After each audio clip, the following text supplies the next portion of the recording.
যে মহিলাদের 33% দিতে হবে।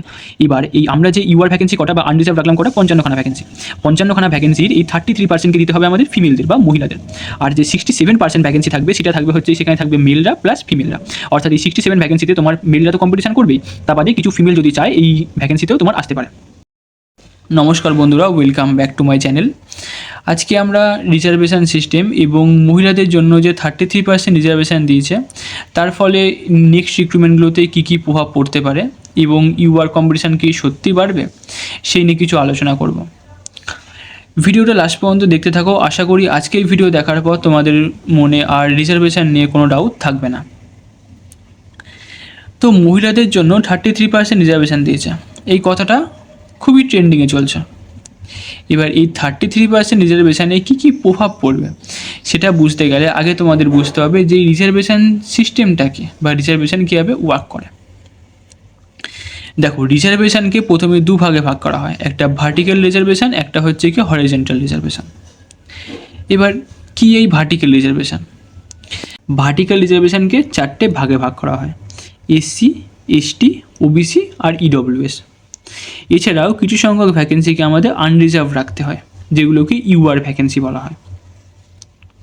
এবার কি সহজভাবে বুঝতে গেলে ধরো তোমার কাছে 100খানা ভ্যাকেন্সি আছে, কিছু সংখ্যক ভ্যাকেন্সিকে তোমায় দিতে হবে এসসিদেরকে, যেখানে কম্পিটিশান করবে খালি এসসিরা।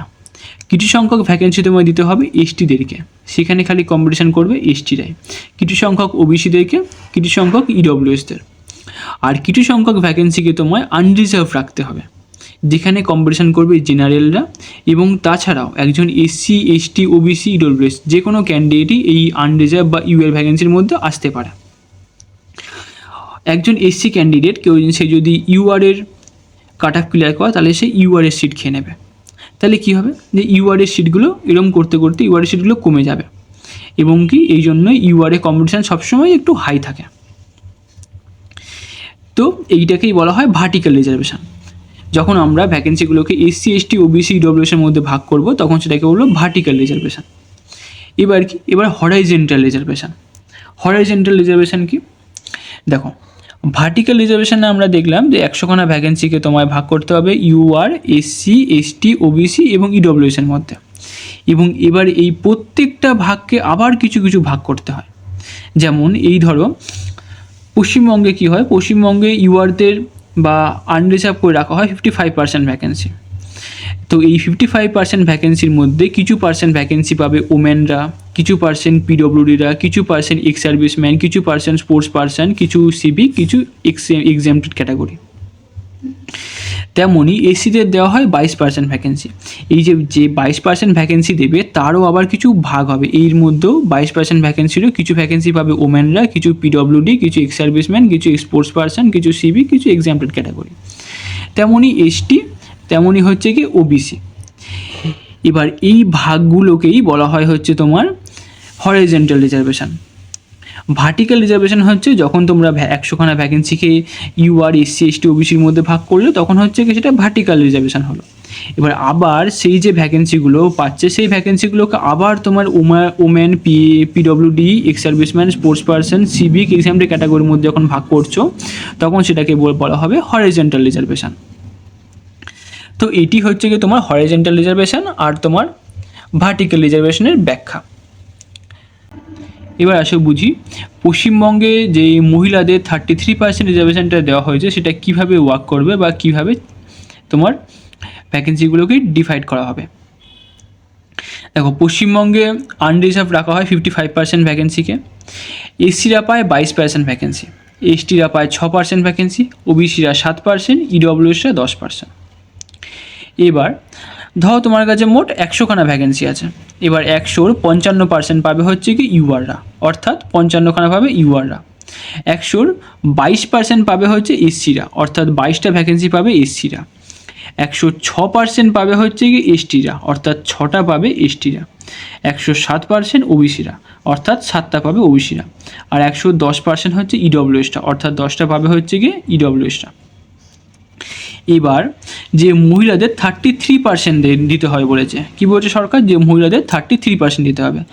এবার এই আমরা যে ইউআর ভ্যাকেন্সি কটা বা আনরিজার্ভ রাখলাম কটা, 55খানা ভ্যাকেন্সি। 55খানা ভ্যাকেন্সির এই 33%কে দিতে হবে আমাদের ফিমেলদের বা মহিলাদের। আর যে 67% ভ্যাকেন্সি থাকবে সেটা থাকবে হচ্ছে সেখানে থাকবে মেলরা প্লাস ফিমেলরা। অর্থাৎ এই 67 ভ্যাকেন্সিতে তোমার মেলরা তো কম্পিটিশান করবেই, তা বাদে কিছু ফিমেল যদি চায় এই ভ্যাকেন্সিতেও তোমার আসতে পারে। যেমন এই ইউআরে গেল, তেমনই হচ্ছে গিয়ে এবার ইউআরে 33% ভ্যাকেন্সি মানে কটা, প্রায় 18খানা মতো ভ্যাকেন্সি। 18খানা মতো ভ্যাকেন্সি শুধু পাবে হচ্ছে গিয়ে ফিমেলরা, ফিমেলদের জন্য রিজার্ভ করে রাখা হবে। আর বাকি 67 যে ভ্যাকেন্সি আছে, অর্থাৎ 67 মানে ওই 37-এর কাছাকাছি, 37খানা যে ভ্যাকেন্সি আছে সেটাই মেলরা কম্পিটিশান করবে, সঙ্গে সঙ্গে কিছু ফিমেলও এখানে আসতে পারে। তেমনই এসসিদের ক্ষেত্রে, এসসিদের ভ্যাকেন্সি ছিল 22খানা, অর্থাৎ 22টার 33% পাবে হচ্ছে গিয়ে ফিমেলরা। অর্থাৎ 22-এর 33% মানে 7খানা মতো, 7খানা থাকবে ভ্যাকেন্সি শুধু ফিমেলদের জন্য। আর 22-এ 67% অর্থাৎ 15খানা মতো ভ্যাকেন্সি পাবে হচ্ছে গিয়ে মেল প্লাস ফিমেলরা। অর্থাৎ এখানে এসসি মেলরাও থাকবে এবং কিছু ফিমেলও এখানে ঢুকতে পারে। তেমনই এসটিদের ক্ষেত্রে, এসটিদের ভ্যাকেন্সি ছিল 6টার মধ্যে 33% ভ্যাকেন্সি, অর্থাৎ 2টো মতো ভ্যাকেন্সি আমাদের খালি ফিমেলদের জন্য রিজার্ভ করে রাখতে হবে। বাকি যে 67 ভ্যাকেন্সি আছে সেখানে তোমার মেলরাও থাকবে, কিছু ফিমেলরাও থাকবে। অর্থাৎ বাকি 4টে ভ্যাকেন্সিতে তোমার মেলরা কম্পিটিশান করবে, সঙ্গে কিছু ফিমেলরাও কম্পিটিশান করবে। তেমনই সেম হচ্ছে ওবিসির ক্ষেত্রে, ওবিসিতে ভ্যাকেন্সি ছিল হচ্ছে 7খানা, 7টার 33% অর্থাৎ প্রায় 2টো মতো ভ্যাকেন্সি আমাদের খালি ফিমেলদের জন্য রিজার্ভ করে রাখতে হবে। আর বাকি যে 67% ভ্যাকেন্সি আছে সেখানে মেলরাও থাকবে, কিছু ফিমেলও ঢুকতে পারে।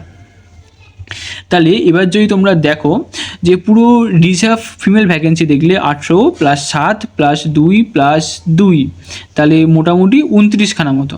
29খানা, 100 যদি পুরো টোটাল ভ্যাকেন্সি যদি 100 হয়, সেখানে 29খানা ভ্যাকেন্সি খালি আমরা ফিমেলদের জন্য রিজার্ভ করেই রাখছি।